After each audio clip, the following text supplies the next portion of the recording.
Today we will discuss now the new topic D and F block elements. So far we have seen P block elements.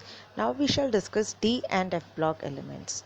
Now in periodic table, the D and F block, these are D block elements that lie between S and P, and these are F block elements which are placed in the separate row. So now we will discuss about D block first and then about F block. Now, the D block of the periodic table contains elements of group 3 to 12 in which the d orbitals are being filled up. So, it's very important to know group 3 to 12, that is 10 groups are present in D block, and these d orbitals are being filled in each of the 4 long periods. The elements constituted in the F block are those in which F and 4F and 5F are being filled. So, in the elements in which the last electron enters into 4f and 5f orbitals are called as F block elements. Now, there are mainly 3 series of transition metals, 3d, 4d and 5d. The fourth 6d series, which begins with actinium, has now been completed, but still the properties are not so far known completely. The 2 series of the inner transition elements are 4f and 5f, known as lanthanoids and actinoids respectively. So these are D and F block. Now a transition element is defined as the one in which it has incompletely filled d orbital or it has partially filled d orbital. पूरी तरह से d filled नहीं है in its ground state or in any of its oxidation state. When d orbital is incompletely filled or partially filled not only in ground state but in any of the oxidation state, it's said to be a transition element. Now, one important question, that zinc, cadmium and mercury are of group 12 elements, that is of D block, and the 3d, 4d, 5d configuration have d10 electron in ground state as well as in their common oxidation state. Hence these are not regarded as transition element. So here the question comes is, why zinc, cadmium, mercury does not considered as transition? Transition में D block D orbital का partially fill होना ज़रूरी है, या तो ground state में या oxidation state में, बट यहाँ पे ग्राउंड स्टेट में भी 3d मतलब डी में 10 इलेक्ट्रॉन है और कोई भी ऑक्सीडेशन स्टेट में, इसलिए ये ट्रांजिशन एलिमेंट्स नहीं कहलाए जाते, बट ये डी ब्लॉक एलिमेंट ज़रूर है. Next, the position in periodic table. The D block occurs in middle of F, S and P. Electronic configuration of D block element. The general electronic configuration is n-1 D 1 to 10, ns 1 to 2. Half and completely filled D sets of orbital are relatively more stable. A consequence of this factor is reflected in the electronic configuration of chromium and copper in the 3d series, in which the case of chromium you will have an s shifting one electron from 4s to 3d. 4s में 2 थे, वो एक electron यहाँ shift कर रहा है ताकि वो फुलफिल्ड हो जाए. तो ये था expected configuration, this was expected one, but ये एक्चुअल होता है, so that it has half fill stable electronic configuration. This is for chromium, same for copper. Now the properties, physical property. Transition metals with the exception of zinc, cadmium, mercury have hard and have low volatility and their melting and boiling point are low. तो सारे transition element in 3 के अलावा वो hard होते हैं, high उनकी volatile nature कम होता है, मेल्टिंग और बॉइलिंग पॉइंट भी ज़्यादा होता है. बट ये fully filled stable electronic configuration की वजह से, stable electronic configuration makes it soft and it has low melting and boiling point, and that is why mercury is liquid at room temperature. Next, melting and boiling point. High melting and boiling point. So generally these have high melting. Now why high melting? Due to strong metallic bond and presence of half filled d orbital. Now involvement of greater number of electron from n-1d in addition to ns electron. तो अगर n-1d में electron है, ठीक है, और ns के electron है, तो मेटालिक बॉन्डिंग ज़्यादा होगी, सिर्फ NS के इलेक्ट्रॉन बॉन्डिंग में नहीं यूज़ हो रहे बल्कि N-1D के भी हो रहे हैं। तो inter atomic metallic bond strong होगा, जितना ज़्यादा स्ट्रॉन्गर इंट्रैक्शन होगा उतनी ज़्यादा एंथैल्पी ऑफ एटोमाइजेशन होगी और उतना ही ज़्यादा मेल्टिंग और बॉइलिंग पॉइंट होता है। So they have high melting boiling point because not only the electron of NS is used in metallic bonding but N-1D के भी इलेक्ट्रॉन पार्टिसिपेट करते हैं मेटालिक बॉन्ड बनाने के लिए। In moving along the period from left to right, the melting point first increases, then it reaches a maximum, then decreases and it regularly, ठीक है, towards the end of the period. तो एक पहले बढ़ा, फिर कम हुआ, फिर बढ़ा और वो डिक्रीज ही हो गया। तो ये ग्राफ है और देखो मैंगनीज पे कम मेल्टिंग पॉइंट है। क्यों? क्योंकि इसका 3D 5,4s2 कॉन्फ़िगरेशन है, स्टेबल है बहुत ज़्यादा, ये इलेक्ट्रॉन पार्टिसिपेट नहीं करते बॉन्डिंग में, इसलिए इसका मेल्टिंग पॉइंट कम होता है। Melting of point of these elements rise to a maximum at 3D5 except for anomalous value of manganese and technetium and fall regularly as atomic number increases. ठीक है, तो उसके बाद डिक्रीज हो जाता है।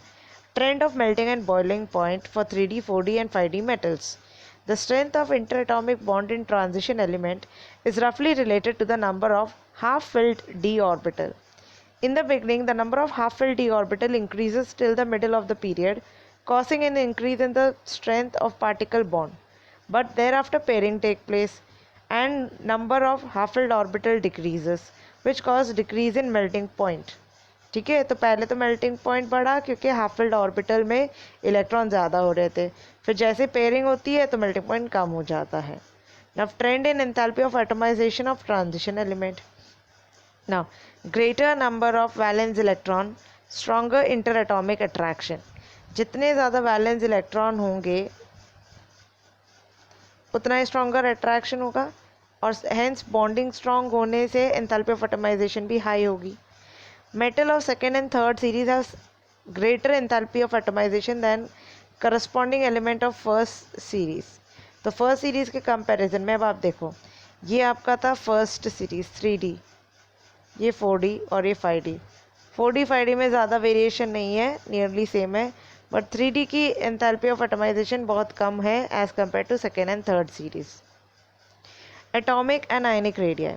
The atomic and ionic radii पहले decrease होती है till middle, becomes constant and then increases towards the end of the period. Now the new electron enters a d orbital each time, increasing the nuclear charge by unit, but the shielding of d electron is not that effective. Hence net electrostatic attraction increases and hence the ionic radii decreases. तो left to right size decrease हो रहा है क्योंकि अंदर के d electron shield अच्छी तरह नहीं करते। However, the increase in nuclear charge is partly cancelled by increasing shielding effect of electron in the d orbital of the penultimate shell. लेकिन जैसे पेयरिंग होती है तो इलेक्ट्रॉन थोड़ा शील्ड करते हैं, थोड़ा सा साइज बढ़ जाता है। When the increased nuclear charge and increased screening balance each other, the atomic radii becomes almost constant. ठीक है, और एंड में क्या हो रहा है, रिपल्शन ज़्यादा हो जाता है, इलेक्ट्रॉन ऐड हो रहा है हर बार डी में, तो रिपल्शन की वजह से साइज बढ़ जाता है। In fact, the pairing of electron in d orbital occurs after d5. Pairing d5 के बाद होगा और उसके बाद repulsive interaction between the paired electron causes increase in atomic and ionic radii. तो जब तक pairing नहीं है साइज कम होता है, उसके बाद साइज इंक्रीज हो रहा था। Now you see this is the variation. What happens?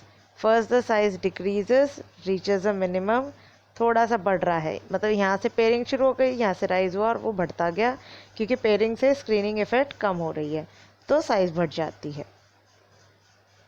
और आप ये देखो, ये तो 3D के लिए था, ग्रीन वाली line is for 3D। 4D और 5D में नियरली सिमिलर साइज है, ठीक है, वेरिएशन एक जैसा आ रहा है और ये इसलिए बिकॉज ऑफ लैंथेनॉइड कंट्रैक्शन जो हम एफ ब्लॉक में डिस्कस करेंगे आगे। There is increase from first 3D to second 4D series of element, but the radii of third series, that is 5D series, are virtually same as the 4D. Now why is it so? It is because of the intervention of 4f orbital. 5D series में 4f orbital fill होते हैं, ठीक है, और ये 4f बहुत poor shield की तरह काम करते हैं और 4f यानी कि लैंथेनॉइड रह जाते हैं और वहाँ पे कंटिन्यूसली साइज डिक्रीज हो रहा है even though down the group size बढ़ना चाहिए, बट 4D के बाद 5D सीरीज़ में आते हैं तो इतना ज़्यादा इंक्रीमेंट नहीं होता साइज़ का, क्योंकि वहाँ पे 4F में 14 इलेक्ट्रॉन है और वो बहुत पुअर शील्ड की तरह एक्ट करते हैं, और 5F पे न्यूक्लियर चार्ज ज़्यादा जाता है, इसलिए साइज़ छोटी हो जाती है। और इनकी साइज़ इतनी छोटी होती है कि वो 4D सीरीज़ के कंपेरेटिवली सिमिलर आ जाती है, और इसे ही कहते हैं lanthanoid contraction.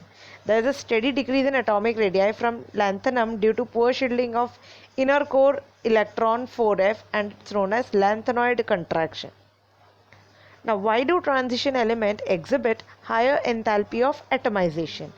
Now, the next question is, जो enthalpy of atomization है transition elements की, वो ज़्यादा क्यों होती है? enthalpy of atomization का मतलब है एटम के बीच जो बॉन्डिंग है वो स्ट्रॉन्ग है। स्ट्रॉन्ग अगर है तो वो एकदम से एटम में कन्वर्ट नहीं होगा, तो ज़्यादा एनर्जी देनी होगी। Because of large number of unpaired electron in the atom, they have strong inter atomic interaction and stronger bonding between atom, resulting in higher enthalpy of atomization.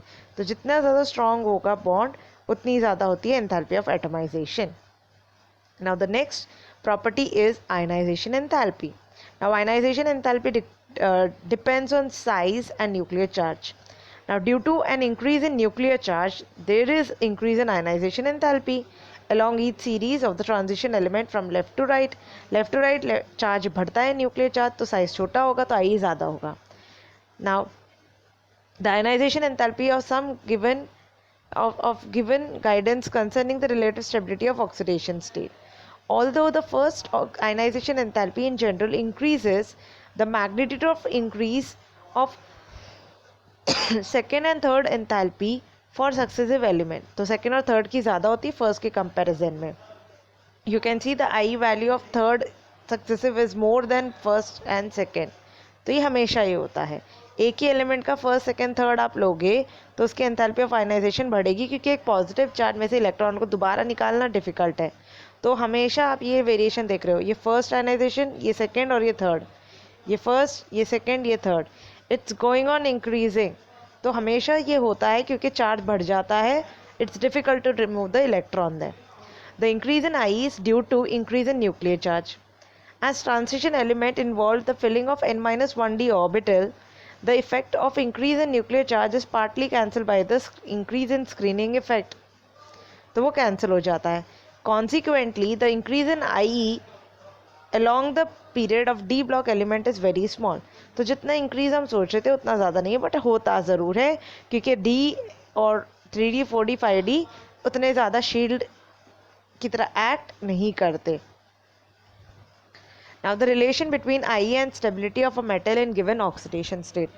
तो I का role क्या होता है, कौन सा मेटल कौन से ऑक्सीडेशन स्टेट में जाएगा, वो हम प्रेडिक्ट कर सकते हैं. अगर एक मेटल दो या दो से ज़्यादा ऑक्सीडेशन स्टेट में एग्जिस्ट कर सकता है तो कौन सा थर्मोडाइनमिकली स्टेबल होगा, that we can predict with the help of the successive ionisation enthalpies. Now, for example, when a metal M is converted into M2, the energy required is the sum of I1 plus I2. मतलब ionisation enthalpy 1 and ionisation enthalpy 2 का sum करो. और वही same metal अगर fourth oxidation state में जा रहा है, then it is I1, I2, I3, I4 का सम. ठीक है, तो अब हम क्या देखेंगे, निकल के लिए दो इलेक्ट्रॉन निकलते हैं तो I1 और I2 का सम है 2.49 10⁻³ किलो जूल पर मोल. और प्लैटिनम जब +2 में कन्वर्ट होता है तो उसका आई है 2.66 10⁻³ किलो जूल. निकल +4 में भी कन्वर्ट हो सकता है और उसका सम है 11.299 10⁻³. और प्लैटिनम जब +4 में कन्वर्ट हो रहा है, दैट्स 9.36 10⁻³. तो जिस भी मेटल की आई का सम कम होता है वो उस स्टेट में ज़्यादा स्टेबल है. फॉर एग्जाम्पल, निकल और प्लैटिनम +4 में है, निकल भी प्लैटिनम भी, पर निकल और प्लैटिनम में ज़्यादा स्टेबल कौन होगा, जिसकी आई का सम कम होगा. तो ऐसे ही निकल 2 और प्लैटिनम 2 में सम किसका कम है, निकल का कम है. तो nickel 2 is having less I plus I2 then that of platinum. So nickel is more stable in +2 state. Nickel की I1 I2 का सम प्लैटिनम के I1 I2 से कम है, इसलिए निकल ज़्यादा स्टेबल है. उसी तरह से प्लैटिनम 4 का आप देखो, platinum 4 what happens is platinum 4 has value 9.36, which is less than nickel plus 4. So platinum is stable in plus 4 state, and nickel and platinum, they belong to same group. So we can tell which element will exist in which oxidation state if we know the sum of the ionization enthalpies. Now the next property is oxidation state.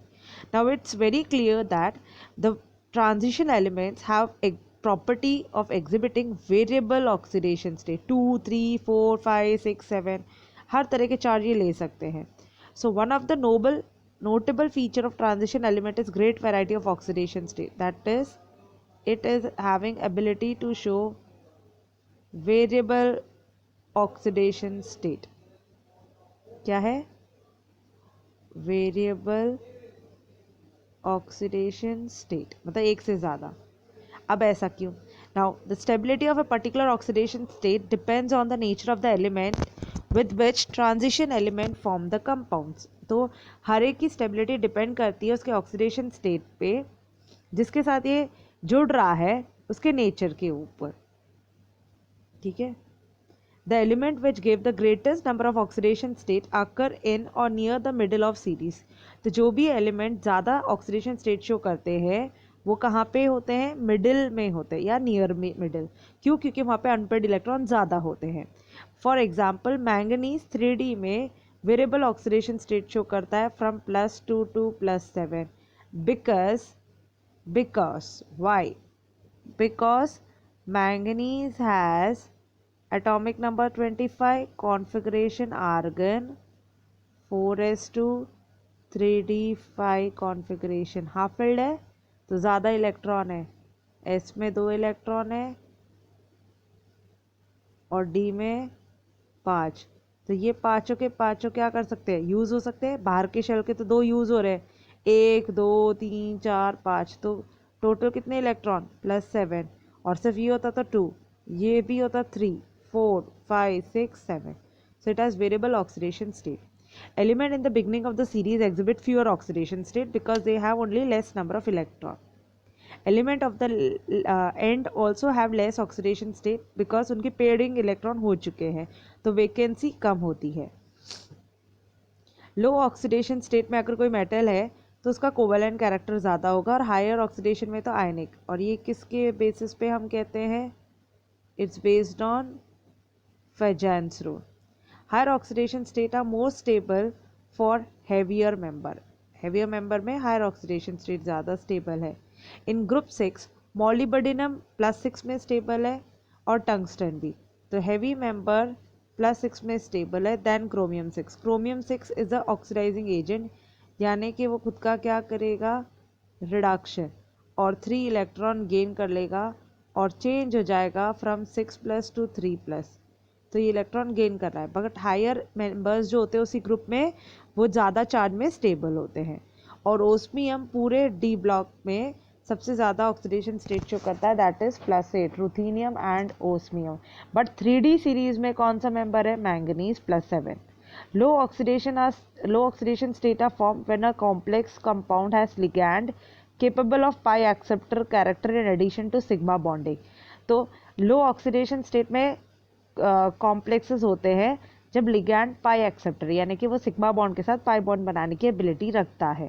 For example निकल, iron, ये carbon monoxide जो ligand की तरह act करते हैं, ये हम chapter 9 में कोऑर्डिनेशन कंपाउंड में आगे डिस्कस करेंगे. तो लो ऑक्सीडेशन स्टेट कब बनता है? जब ये कॉम्प्लेक्स बनाते हैं उन लिगैंड के साथ, उन ग्रुप के साथ जो पाई इलेक्ट्रॉन पाई एक्सेप्टर होते हैं. Now the next property, the trend in stability of higher oxidation state. Now stability of compounds, देखो एलिमेंट्स जो है वो ज़्यादा स्टेबल कब होंगे? जब वो ऐसे इलेक्ट्रोनेगेटिव एलिमेंट के साथ जुड़े हुए जो ज़्यादा रिएक्टिव है, लाइक फ्लोरीन एंड ऑक्सीजन. तो कंपाउंड इनके कब स्टेबल होते हैं? जब ये ज़्यादा इलेक्ट्रोनेगेटिव F और O के साथ कंबाइन करते हैं. The ability of fluorine to stabilise the highest oxidation state is due to high lattice enthalpy as in case of COF3 और high bond enthalpy as in case of VF5 and CrF6. तो fluorine stabilise क्यों करता है इन metal के साथ? क्योंकि जब fluorine जुड़ता है तो वो उनकी लैटिस एंथैल्पी ज़्यादा होती है और इसलिए वो स्टेबलाइज हो जाता है. The ability of oxygen to stabilise the highest oxidation state is because of its ability to form multiple bond, यानी कि वो पाई बॉन्ड बनाते हैं उनके साथ, इसलिए ऑक्सीजन के साथ वो कंबाइन कर कर स्टेबल होते हैं। और फ्लोरीन से इसलिए स्टेबल होते हैं क्योंकि वो हाईएस्ट ऑक्सीडेशन स्टेट में लैटिस एंथैल्पी ज़्यादा होती है, इसलिए वो स्टेबल ज़्यादा होते हैं। Now the stable halide of first transition elements are as shown in this table. हर एक के अलग अलग कंपाउंड्स है, हर ट्रांजिशन एलिमेंट फ्लोरीन ऑक्सीजन के साथ कंबाइन जनरली करता है और वैरायटी ऑफ कंपाउंड बनाता है जिसमें वो एलिमेंट अलग अलग चार्ज लेने की एबिलिटी रखता है। और फ्लोरीन और ऑक्सीजन के कंपाउंड ज़्यादा इसलिए बनते हैं क्योंकि वो ज़्यादा रिएक्टिव है। Now the highest oxidation number are achieved in titanium tetrahalide, vanadium pentafluoride, chromium hexafluoride. The +7 state of Mn is not represented in simple halide, but MnO3F is known. ठीक है, तो मैंगनीज MnF7 एग्जिस्ट डायरेक्टली नहीं करता but MnO3F होता है। और manganese के बाद ट्राई हैलाइड्स होते हैं FeX3 क्योंकि पेयरिंग हो जाती है तो वो ट्राई हैलाइड में ज़्यादा एग्जिस्ट करते हैं। Although vanadium 5 is stable in VF5, the other halides however undergo hydrolysis to give oxohalides. vanadium +5 में stable है but ये भी oxohalide बनाता है जब हम water add करते हैं। Now another feature of fluoride is their instability in low oxidation state. Fluoride instable होते हैं, अनस्टेबल होते हैं कम ऑक्सीडेशन स्टेट में। अगर मेटल पे चार्ज कम है और फ्लोरीन जुड़ा हुआ है तो वो ज़्यादा स्टेबल नहीं होगा, इंस्टेड वहाँ होना चाहिए क्लोरीन, ब्रोमीन एंड आयोडीन।